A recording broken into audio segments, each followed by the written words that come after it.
Ayan, good day. So meron tayong new product. Ito yung Uma Racing na lithium battery. So same siya ng RCB, no?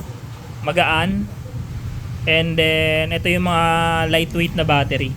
So ayan, may test mode siya. Makikita natin kung ano na yung sukat ng baterya.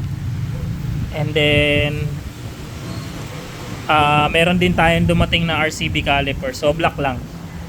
Ito yung battery natin, 5 pieces lang, limited lang siya. Tapos caliper natin, set, meron din tayo.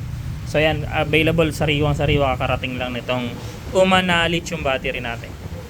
Same ng RCB. So alam niyo naman si Uma, pagdating sa quality, ito, the best to. Gaan niya, sobra. So ayun, available sa shop, JB Shop Motorcycle Accessories. Visit lang po. Very limited edition, very limited stock lang po.